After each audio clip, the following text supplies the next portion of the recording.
Everyone, and welcome back for Game 3, Week 3, Day 2 of the Omen Encounter. I am your solo caster, Sifa. As always, we are jumping into game here between Voyboy squad and Cutie Pie squad. Cutie Pie on the blue side this time, and Voyboy on the purple side. Subbing for Voyboy's team, we do have RF Legendary returning triumph, or not so triumphantly from the Trick 2G lineup. We do see Rek'Sai banned away from RF Legendary. No surprises there. Voyboy squad opting to ban Lee Sin away from Blem after his pretty phenomenal top lane performance. It doesn't look like you want to give many counter picks, and I don't think we'll see a Garen ban, but it's entirely possible. So Nidalee also banned out, also targeting RF Legendary. No surprises there. RF Legendary has been a huge player in this tournament, performing absolutely amazingly in every lane he's been put into, even in some pretty awkward situations. Of course, did get a little bit trumped by Moonway's Aurelia in that earlier game today, but before that was pretty much undefeated in that top lane. Blem, last ban here. What will they pick? Will they take away RF Legendary's Riven at this point, or probably not something they're so scared of now that Blem's gotten a little bit more experience on the Garen, and now that we've seen how strong that is, they do ban away I Am Matlife's Blitzcrank. His Thresh is still available, but Voyboy's team does not have first pick.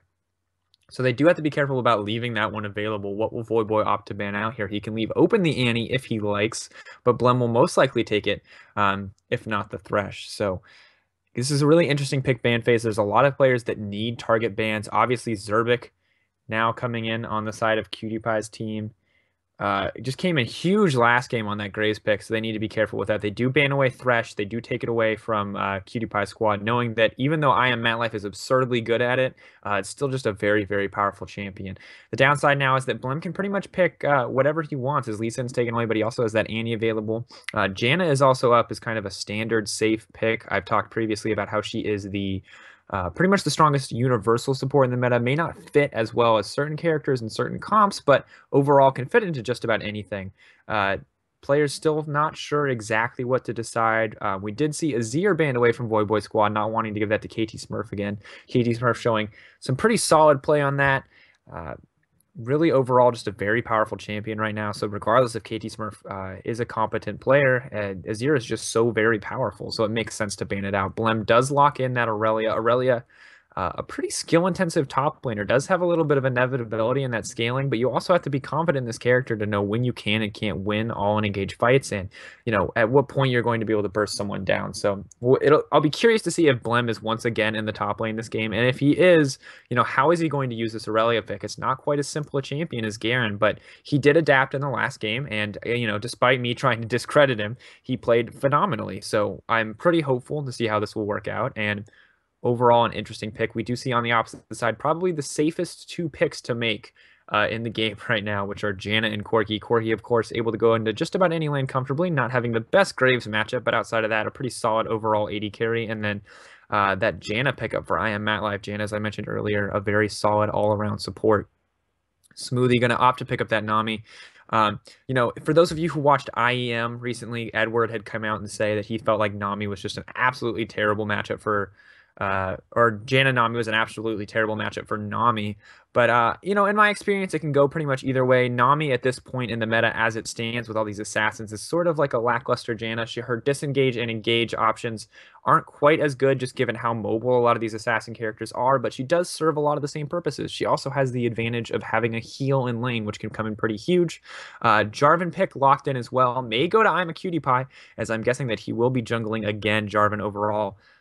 Standard jungler, really strong pick, doesn't have any particular weaknesses, not necessarily as strong as Lee Sin was in his prime, but definitely the top tier, and I would say the most standard pick for jungle at this point in the game. Personally, my favorite jungler has a lot of mobility in this early game, does really, really well on just about any comp. Have to be careful about when you use that Cataclysm, but for the most part, when you have a team that consists of Nami and Aurelia, there's nothing bad with dropping someone in a box like that.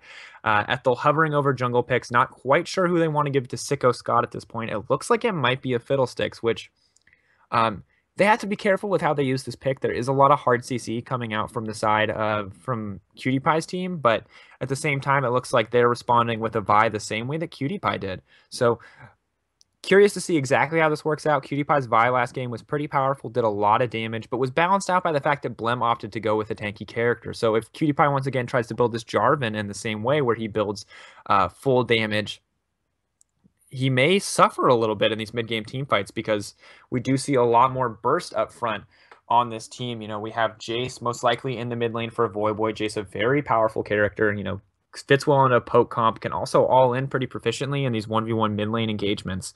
Graves, the pick for Zerbic. No surprises. Zerbic is a very competent Graves player, and Graves, kind of seeing this resurfacing in the meta as he has an excellent Corki matchup, which is a really important thing to have, given that Corki is pretty much the strongest AD carry right now. Of course, that lane matchup aside. What will Imaqtpie lock in at this point? It does look like they want a mid laner, and this is the tough point: is that this Jace pick isn't necessarily committed to the mid lane. So you need to kind of read correctly where this is going to go, because Jace, just in Jace's nature, he is a flex pick, which means that he can go either into mid lane or top lane. And depending, of course, on what your enemy picks, you can decide later. So will they decide to send him mid against Syndra? I would guess so. I think Jace is something that Voyboy is pretty comfortable on. But if Voyboy doesn't really like his chances against Syndra, they can pick him a different mid laner and send RF Legendary top with that Jace pick. But RF Legendary, not necessarily known for his Jace play, definitely known for that Rek'Sai, definitely known for that Nidalee, but with both of those characters banned away, it'll be interesting to see what he opts to pick up. Kassadin is a viable option here. I'm guessing that this will most likely be a Kassadin mid if it is locked in. The early game, obviously going to be pretty rough regardless, but that mid game will be very, very strong. However, putting Kassadin in against the top lane and against Aurelia will be very, very dangerous because she could all in. However, like I said earlier, these are both by nature at this point in the meta flex picks. So where they go, we'll have to see. And because these players aren't necessarily in defined positions at this point in the game, it's all very much up in the air. All these guys furiously swapping around. It does look like Voyboy's going to grab that Kassadin, and because he is not running teleport while RF Legendary is, we can assume that Jace pick is going to go into the top lane. It looks like we did have a player drop out of the lobby here, a little bit of a connection issue, so we'll get into this game shortly. So basically, as we wait for players to come in and reconnect, we're going to have a bit longer of a delay than normal, but we will get back to you guys pretty quickly here. Just like to remind you that HP and Intel did sponsor this wonderful, wonderful tournament, so big shout outs to them. Go thank them on Twitter. And then, of course, also check out OMEN.gg. Vote for the teams if you haven't already. The draft is coming up very quickly. Voting may be locked for this week. I'm not sure with our weird schedule, but voting is definitely open for the next week. And anytime you vote, you'll be entered to win one of those amazing OMEN notebooks. And we'll be back in a few. Everyone, and welcome back to the third and final game of the evening. Once again, I am your solo caster, Sifa. Right off the bat, I'd like to note that these lineups are not the ones that you saw in the loading screen. We do have a lot of subs tonight, so we'll just run through it real quickly. We do have Blem for QtPie Squad. We do have Blem in the top lane on that Aurelia. And we might not even get to talk about it because it looks like QtPie's team is going to go for the invade. RF Legendary, their top laner on that Jace coming down. Looks like he's just going to back off here. I am Matt Life on that Janna, playing a little cautious. Has to be careful here. QtPie is wrapping around. QtPie might get caught out by all three members here. I am Matt Life, of course, on that Janna. We do see Sicko Scott jungling on that Vi, Voyboy in the mid lane on that Kassadin, Ethel in the bot lane on that Corki, Zerbic, and Smoothie teaming up with that Graves Nami bot lane. Maybe hoping to take down that Corki. We did see Zerbic have an excellent Corki matchup last game against Fabi, but obviously Ethel was a different player. We'll see if he can maybe handle this one a little bit better. Blem played it phenomenally on Garen in the top lane last game. Aurelia, a new champion. Blem still aggressive as ever, taking that Ignite. QtPie now on Jarvan, a bit of a mix-up. We saw this exact matchup mirrored last time. QtPie was on the opposite side as Vi. This time he's on Jarvan, so it'll be interesting to see how QtPie opts to use that pick. We do see all three members, or we see the jungler and both the support and marksman on the bottom side of the map looking like they want to leash this Gromp, but QtPie does have vision there, so they will know where exactly Sicko Scott is starting. It'll give them kind of a hint to know exactly where they're going to start up. RF Legendary immediately getting aggressed on by Blem. This does not look like the trade he wanted at all. He's going to use the slow from that hammer stance to get out. RF Legendary is in a bit of trouble there. This is definitely not the start that he wanted. He does have that TP, though, so he may be able to just back here and then immediately teleport back to lane, but it looks like no. Instead, he's going to rely on those 3 pots that he started with to stay in lane as long as possible. So doesn't quite have the stats that's the same as the Doran's Blade, but those 3 pots are going to mean that he will be able to stay in lane longer, at least in those initial trades. Both junglers, of course, starting on the bottom side of the map where they can get the heftiest leash, and QtPie finishing clearing out his red buffs as Sicko Scott has already finished clearing out his blue.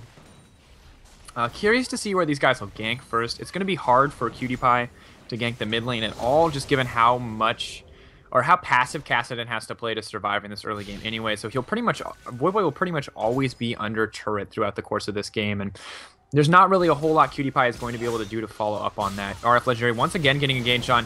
Trying to play really aggressive in this matchup. Doesn't have Ignite, though. Blem getting out-traded there, but the Ignite means that it'll probably balance out and come full circle. Jace using his, all 4 abilities at level 2 to get the most amount of damage possible, and that's one of the things you have to be careful about in this laning phase, is that, despite the fact that Jace won't get an ultimate ability at level 6, he's always going to have a few more when your ultimate is not available. RF Legendary playing aggressive there, getting that first blood. PewDiePie looks like he kind of wants to follow up and get the kill, but isn't quite in a position to do it. So really, really solid play from RF Legendary, taking advantage of that range that he has in the lane phase to get that first kill. And, unlike Moonway in the last game, who was at a bit of a disadvantage in this Riven versus Garen matchup, RF Legendary has a pretty solid advantage in this early game as Jace. So we will see him try to use that. Most likely he will rush that tier in the early game, but at this point, he hasn't even gotten a chance to back just because there's been so much pressure in that top lane. Voyboy almost going down there. KT Smurf does burn Ignite, but it looks like Voyboy's going to get out with just a sliver of health. So really close exchange there. PewDiePie being cheeky with that Dragon Strike, trying to keep RF Legendary in lane. And overall, just a ton of pressure in this top lane. So definitely really logical decision from Sicko Scott to come up into that top lane and try to stop RF Legendary from getting dived. They do predict that Blem will come in. RF Legendary misses the empowered Shock Blast, but is able to back off. So it looks like not a whole lot is going to come from this immense amount of pressure in the top lane, and hopefully this will be the RF Legendary's first chance to back. And with any luck, given the kill and the 18 farm, he will most likely be able to get that tier of the Goddess without giving up too much. But once again, looks like PewDiePie is going to trade a little bit of his own health and tank a tower shot to deny Jace that back. In the bot lane, we do see some favorable trading going over to Zerbic and Smoothie. Smoothie, of course, on Nami is able to heal Zerbic pretty consistently, and Graves, as a character in general, just gets so many free tanky stats in lane. And you can see Ethel kind of struggling with this matchup. Excellent bind from Smoothie. Zerbic getting knocked up there as well, so a little bit of back and forth trading overall in favor to Zerbic, and of course, Zerbic going to get healed up by that Nami pick very quickly, whereas Ethel will just have to stay at low health. The shield from Janna, not quite as good for that lane sustain, can help you win trades, but will not sustain you in the same way. So meanwhile, in the mid lane matchup, we do see, unsurprisingly, almost a 10 CS lead for this Syndra, but one of the big things to consider is that once Voyboy gets that level 6 on Kassadin, the lane will kind of shift, not necessarily into his favor, but by nature, he will be able to do a lot more with this Kassadin pick. You do see him using that Null Sphere very well to get the Magic Shield and block a lot of Syndra's early harass. So you can see him getting more and more confident as he gets more levels into that skill, as Kassadin is known for having pretty substantial base damages. And despite the fact that he has functionally almost no items at this point in the game, he is able to reliably keep up simply because of the base damage that Kassadin offers in this situation. Sicko Scott getting caught out by Imaqtpie here. PewDiePie trying to block that dash away from Vi, but not quite able to do so. Sicko Scott making it out with just 300 health. Tough situation to be in. At this point, RF Legendary 2 levels up on Blem, so not good for Blem at all in the situation. Blem only has 10 farm to RF Legendary's 30, and despite the fact that RF Legendary rushed a tier, which is functionally which isn't really an item in the certain sense of stats for a laning phase, it does give him more option to use spell combos, but outside of that, it doesn't give him any more damage, and Blem did get that cloth armor. But despite that, of course, RF Legendary's early advantage and huge XP advantage at this point in the game means he can pretty much trade safely at all stages. Good on Blem to risk that gambit and play aggressive in the early game to try to deny Jace that early advantage, but when it doesn't work out like that, it is a gamble, and at the end of the day, you take that chance and you make the risk that your opponent is going to get ahead of you. So maybe not the best in the end. Sicko Scott moving towards that mid lane, does not know that Imaqtpie is in that bush. Imaqtpie once again looking for this ideal duel situation. Has pinged it out to KT Smurf. KT Smurf does know it's coming, but it's too little too late. Voyboy able to leap in there with that Rift Walk, do immense amount of damage. The slow coming down on Imaqtpie. Imaqtpie waiting for them to go into turret before he burns any more cooldowns. We'll have the flag and drag up in just a second. They have to be careful about how they pressure this. Zerbic and Smoothie instantly pushing out bot lane, seeing that Vi has come middle, knowing that there's no resources for them to commit down in this bot lane. But they do have to be careful about pushing too far over here. The tower is still going to do a hefty amount of damage, and they do not have level 6 yet on either side. Zerbic, of course, eagerly waiting for it. Doesn't going to get it anytime in the near future, though, so probably won't be able to pull off a dive here. Once again, just peeking back into that top lane. Only a 20, still a 20 CS difference. Not going very well for Blem in this case, but as he gets level 6, he may have a chance here. And of course, if he can get a little bit of pressure from Cutie this will go his way. Meanwhile, Sicko Scott is moving towards the bot lane. This could be dangerous for Zerbic. Zerbic, level 5, knows he has an advantage here, knows that no one can leave from that turret, so instead of trying to fight under the turret and stay in that lane, he just rushes at Sicko Scott and says, hey, let's duel. Let's do it. Sicko Scott runs away. Doesn't have the items, doesn't have the time, wants to clear his jungle, would rather get level 6 and go for a sure thing than risk 1v1ing Zerbic at this point in the game, especially with Smoothie there to back him up, if need be, turning it into a 2v1 pretty quickly. Ethel does now have that ult, so he will be able to poke out a little bit more, but once again, he does get caught. He does get caught by that bubble, and then the collateral damage, and then Nami in a furious attempt to push all buttons simultaneously ults the wrong way. Not getting a whole lot done there. KT Smurf using that Syndra level 6 power spike to do basically 600, 700 damage with a single combo. I mean, at level 6 you get, you know, the QWE followed up by an ult. That's 4 spheres. 4 spheres alone is going to do 400 damage. There's no way Sicko Scott is coming out on top of that alive.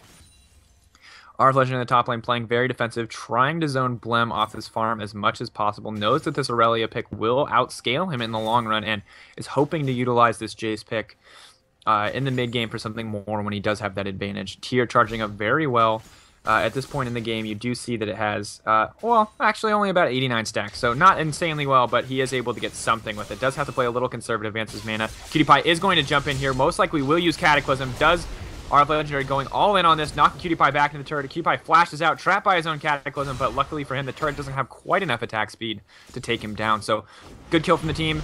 Blem couldn't really follow up into that Cataclysm, so it ended up being functionally a Cutie Pie solo queue, but that's pretty much what they needed to get Blem ahead. And at this point, that's the advantage that they want in the top lane, and as the game moves forward, Aurelia is going to get stronger and stronger at a much faster rate than Jace.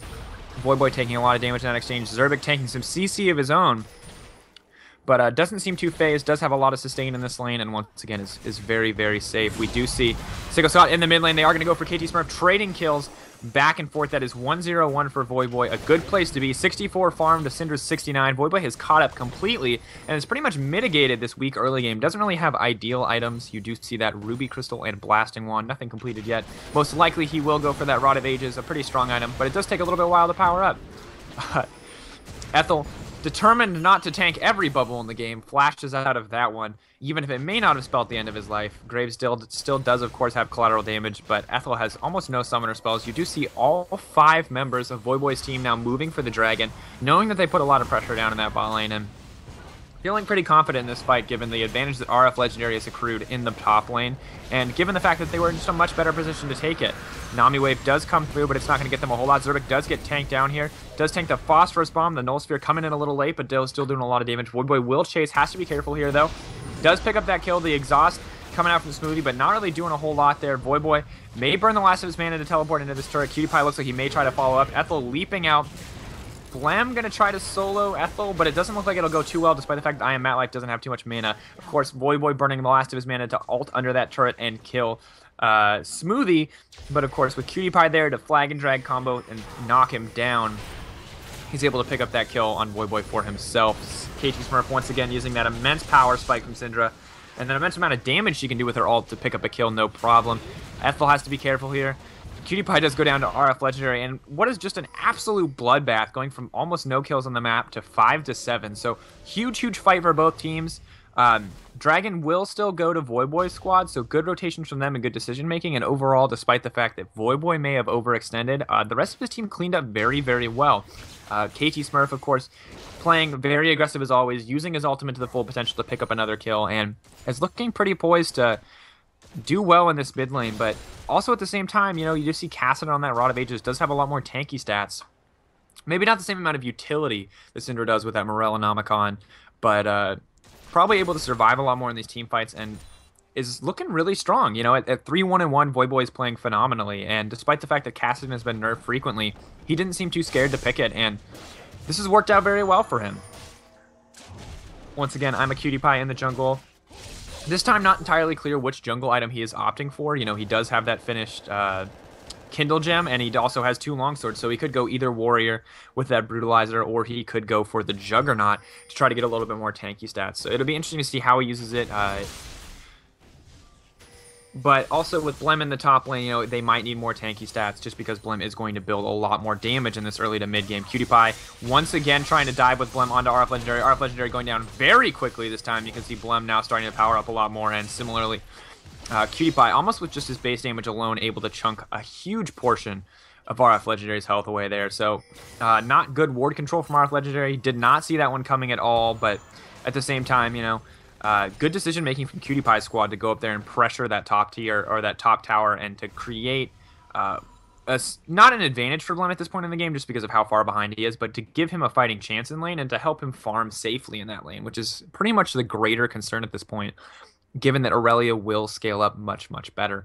We do see both supports have opted for those boots of mobility. This is a pretty standard choice for these kind of supports in general. Neither of them need the tanky stats as much. They are purely there to offer just an immense amount of CC for their teams, or, you know, healing cooldowns or disengage. So curious to see how this one will play out in the future. We do see that Zerbic on that Graves has once again got a pretty substantial CS lead, 30 at this point in the game, which is pretty crazy, but balanced out or mitigated by the fact that RF Legendary in the top lane also has about a 20 CS lead on Blem as Aurelia.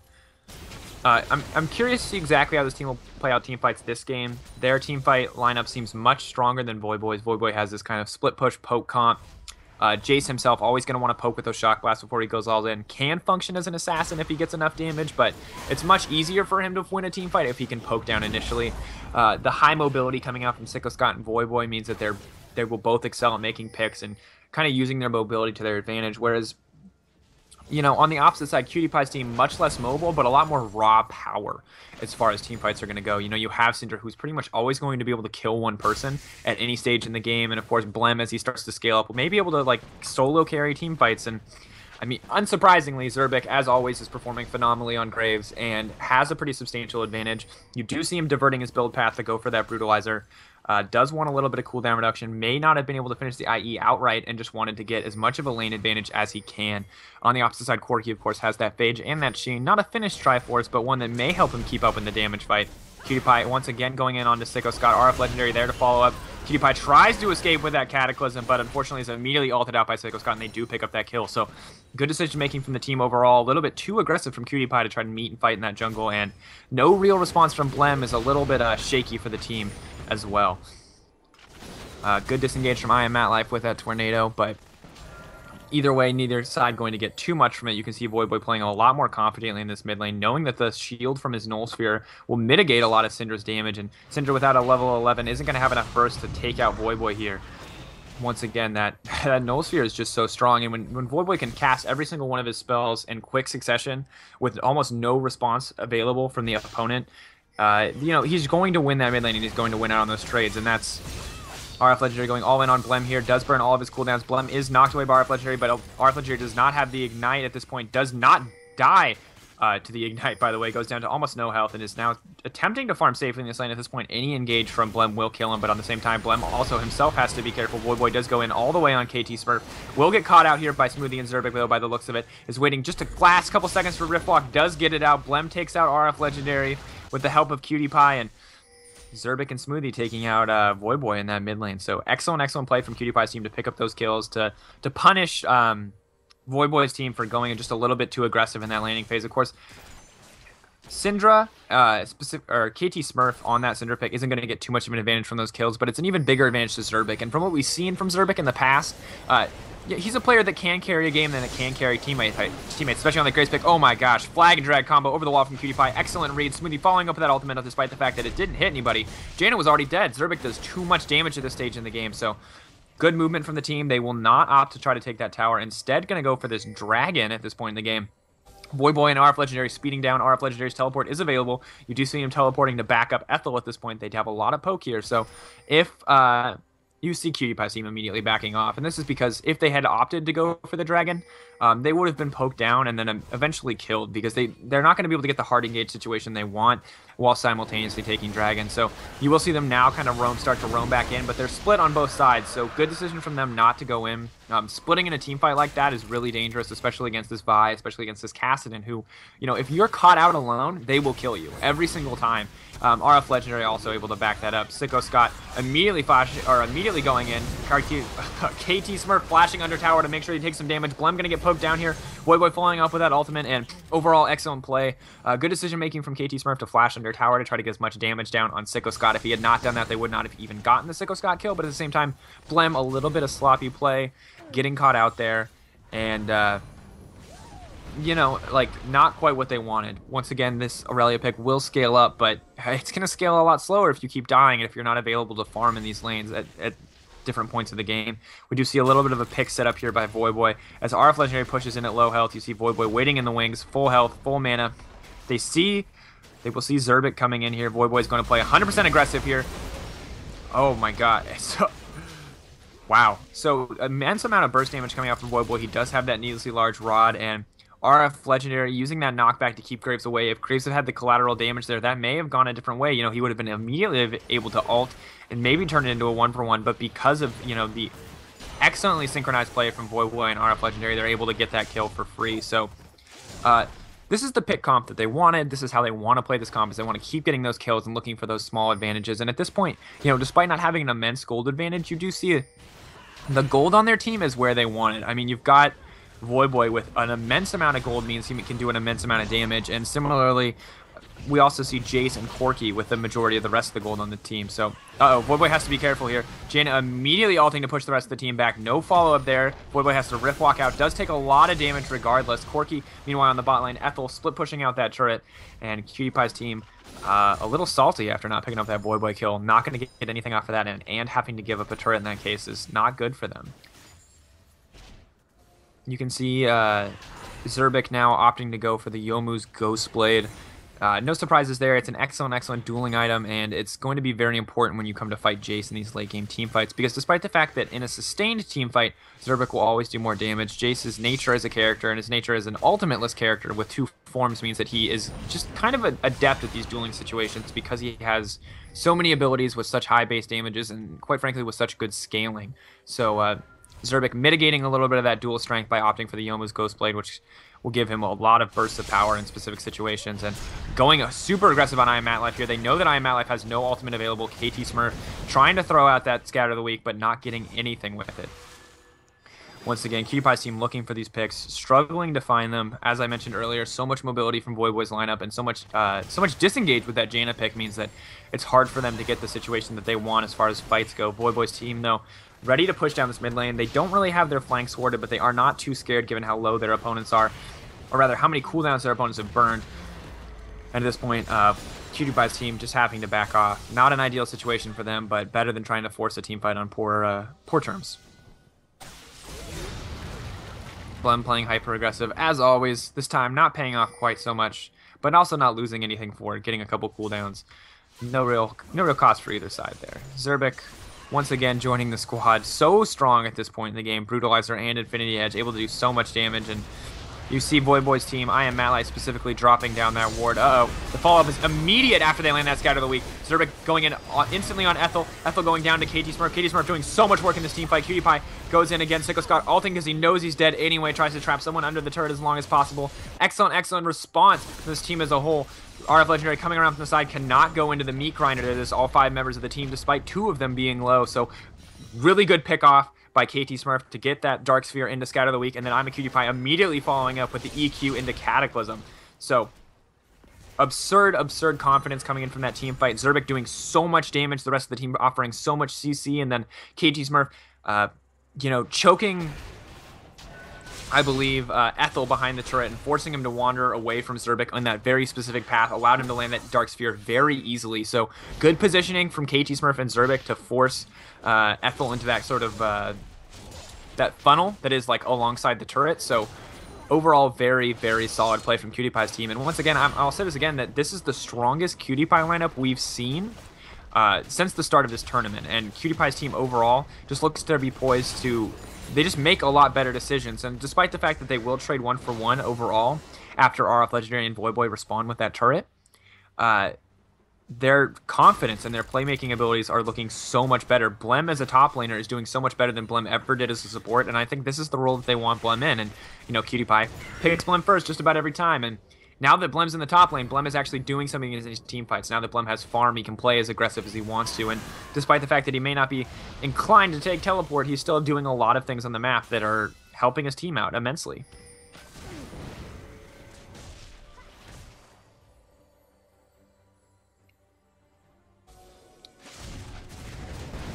Ethel at this point looks like may opt to go the Infinity Edge. More likely will go with the Bloodthirster, though. Give him some good options. Give him a little bit more strength if it comes down to dueling Zerbic in a lot of situations. And both supports at this point in the game have some pretty solid defensive options. Smoothie a little bit more aggressive with that Frost Queen's claim, whereas I Am Matlife on that Jan has opted to hopefully eliminate some of the CC for his team with that Mikhail's Crucible. Give him a little more healing options as well. So it'll be interesting to see how those play out in the team fights.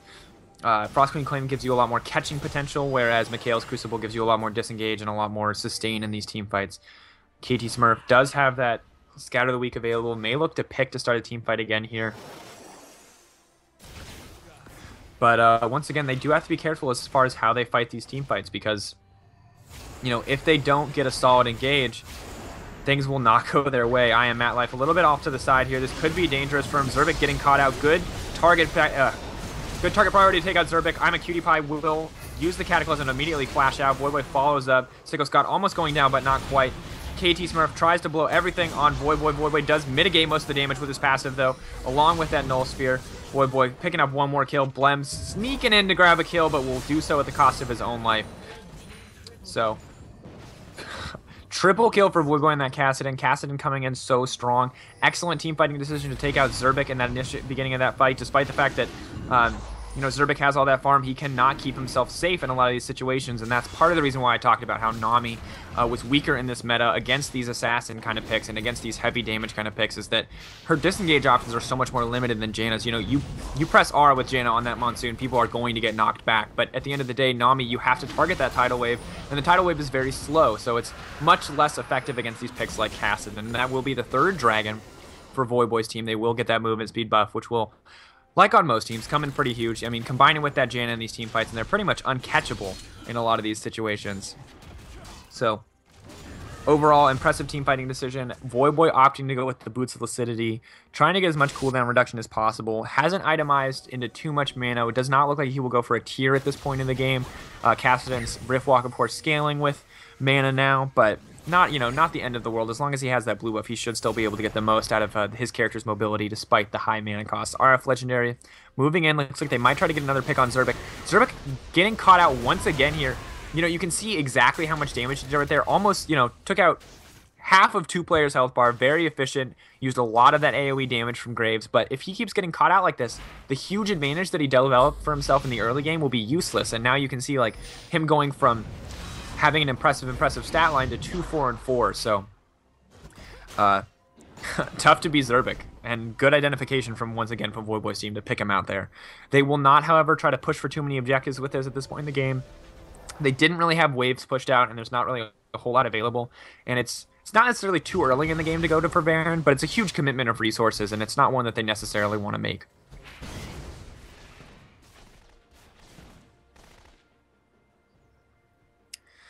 RF Legendary on this Jace pick, approaching closer and closer to this Muramana. Is it 607 stacks on that tier, so probably just a couple minutes now until he gets that. That will be a huge power spike for him. I'm a Cutie Pie once again looking for that engage. Jace does use that gate to speed up and get away there, so you can see kind of the team moving as a squad, trying to find picks, trying to force these team fights, trying to use the most of the mobility from Jarvan. KT Smurf throwing out those Dark Spheres, does burn Scatter the Weak a little bit early with no Dark Sphere to follow up, and as a result isn't going to get that pick. Voyboy, you can see him running in the front there, does have that movement speed buff, is especially fast when paired with a Janna, and they are looking to chase down their opponents. Immediate Mikhail's cooldown burn onto Voyboy as KT Smurf knocks him back with that Scatter the Weak. So you can see, despite the fact that Cutie Pie's team looks like they want a team fight pretty consistently, the absolute raw power that Voyboy has at this stage in the game means that they have to be very careful about letting him go into their back line. And you can see that both I'm a Cutie Pie and or Imaqtpie was off to the side clearing a ward and wasn't really able to follow up on this Voyboy engage and punish for it. Now they're using the full strength of having 2 ranged champions on the team is that they can take down turrets really quickly, and you know that's exactly what they did. The rest of the team not wanting to follow up on Voyboy and risk getting all in. And at this point, Voyboy's team looking really confident. Looks like they are going to get that inhibitor. Voyboy going to go down here. The wave comes out offering immediate disengage. Graves coming in with that collateral damage, doing a ton of damage to the team. Is exhausted almost immediately after that. And Vi is going to try to 1v1 duel him. Does use that Yomu's Goose Blade to try to win that duel. Comes out on top with excellent help from Smoothie and Blem. Overall, though, still not the trade they wanted. You know, 2 for 3 exchange in the favor of Qtpie's team, but at the cost of an inhibitor. So Voyboy's team perhaps staying too long. Still doesn't have a very substantial gold lead, but with the amount of pressure that super minions are going to exert on the mid lane, it means that Baron will be much, much easier for them to take, along with Dragon. And, you know, Voyboy already has 3 dragons on his team, as opposed to Imaqtpie squad, who have 0. So as they approach that 5th dragon buff, the game is going to get harder and harder for Qtpie's team, and they are going to have to contest these dragons. They can give up the 4th one if they want, but if they give up the 5th one, they will lose the game. And that's pretty much all that it comes down to. Everyone on the team solo clearing and pushing out waves. You can see Smoothie is going to go in and try to get some vision on Baron. Doesn't want to give this up for free. Knows that Voyboy's team is in a position to take it at this point in the game. But similarly, you do see Imaqtpie setting up around it as well. I imagine that we will see Voyboy's team opt to push and siege towers more. They are not a team fit to take objectives like that, despite the fact that they have an immense amount of damage. They have to... Once again, they still have to be careful about fighting in pinches like that. And if you if you commit your team into Baron Pit like that, you're becoming incredibly vulnerable to Syndra's AoE damage and to Jarvan's Cataclysm for lockup. So Voyboy's team playing cautious here, not wanting to contest Baron too much, but you do see immediately Imaqtpie using all of his wards to clear out vision in the Baron area. And in response, not wanting to give up any pressure in the Baron area, Qtpie's team pushes down mid lane. No hesitation. Dragon up in 1 minute and 9 seconds. Qtpie's team moving as 5 as they have in the past. Voyboy's team responding. Neither team knows too much about where the other one is, but they do see Smoothie, and they are going to catch him out here. That is going to be huge. The ult is immediately burned. The wave does catch people. There is the team there to follow up, but it is not going to be up collateral damage. It's not going to take out Imaqtpie.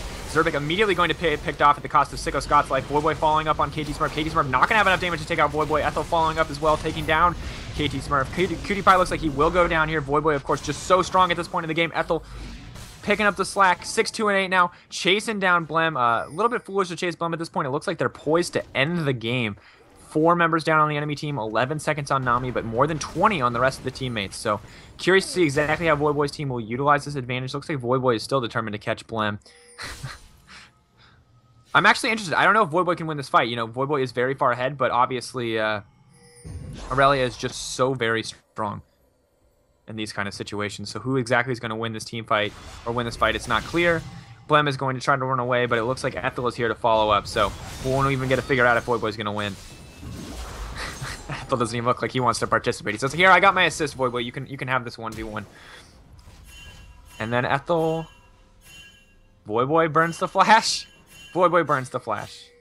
And then in a series of furious pings, his teammates remind him that that was a poor decision. So Voyboy won't have flash in the next fight. Maybe not too detrimental to Kassadin, as he does have that Rift Walk, but it can come in huge here. We'll see exactly how it affects him. You know, that is the 4th dragon buff that they are now moving towards. KT Smurf moving towards Baron, trying to move as a team to get vision on that area. Don't want to give it up, but at the same time, they are also going to give up Dragon for this. Qtpie may go in for the steal. Does get the knock-up on Sicko Scott. Neither one wanting to hit the Dragon. But it looks like Sicko Scott is the superior smiter. Will go in there. Is going to follow Qtpie over the wall. May not have the damage to take him out here, though. Frost Queen's claim from Imaqtpie slowing down Qtpie. Sicko Scott immediately going to get Random Winds Omened. And may not be able to follow up on this kill. Voyboy, despite not having a flash in the situation, doesn't need it. Rift walking in pretty aggressively. Does get that Force Pulse down. Going in on Qtpie. Voyboy looks like he's posed to go down here. Does have those on his Hourglass's defensive cooldown. Zerbic is going to use the collateral damage. Will not, however, get the kill on Voyboy. Voyboy moving out at the last second. Blem will go down.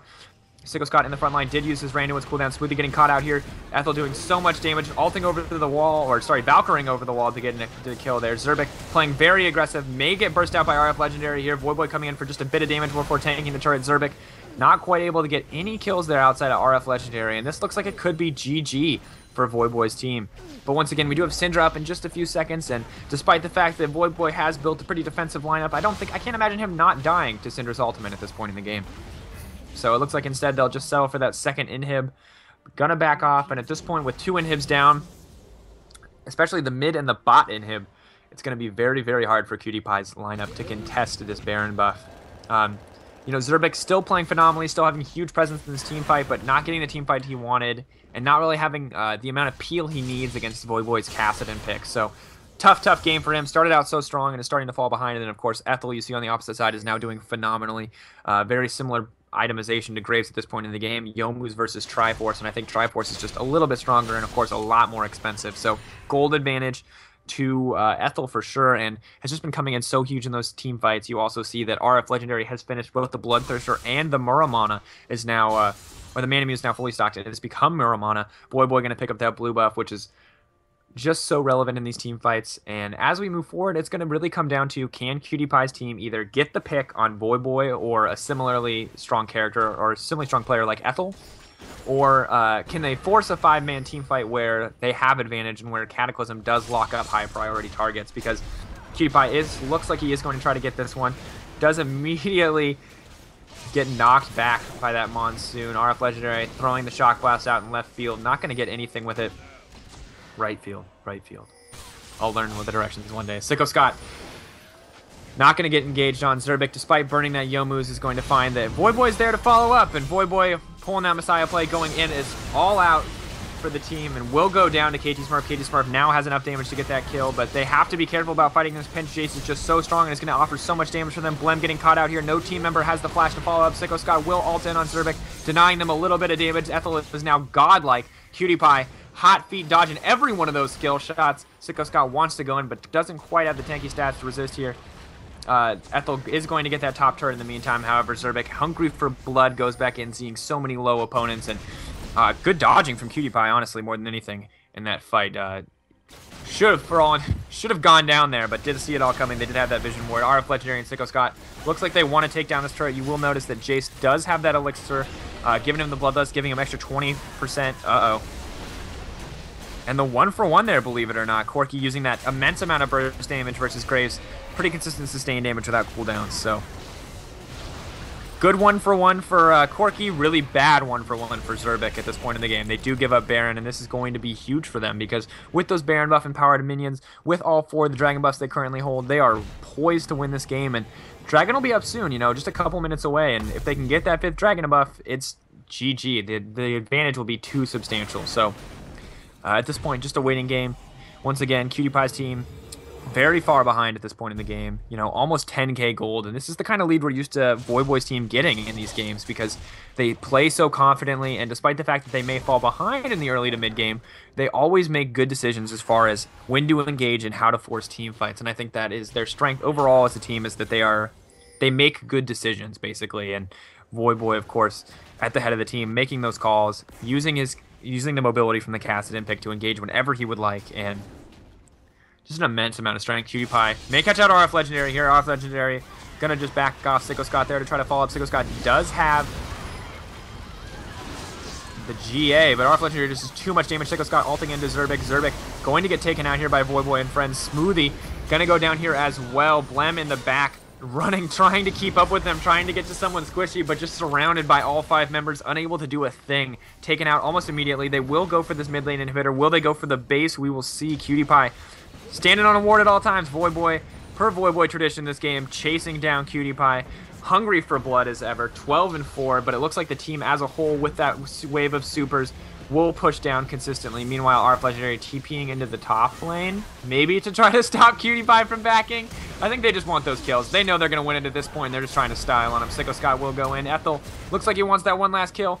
Isn't going to get it, unfortunately. Will almost die to the Nexus. And that looks like GG from Voyboy squad. So despite excellent performance from PewDiePie's roster as a whole, it looks like they are taken out. And as I mentioned earlier in the game, Zerbic playing pretty phenomenally, but suffering a lot in those mid-game when he got picked off a bunch. And then once Voyboy had that substantial lead and was able to solo kill him, there's really not a whole lot he could do to come back. Ending the game, 12k gold lead. And that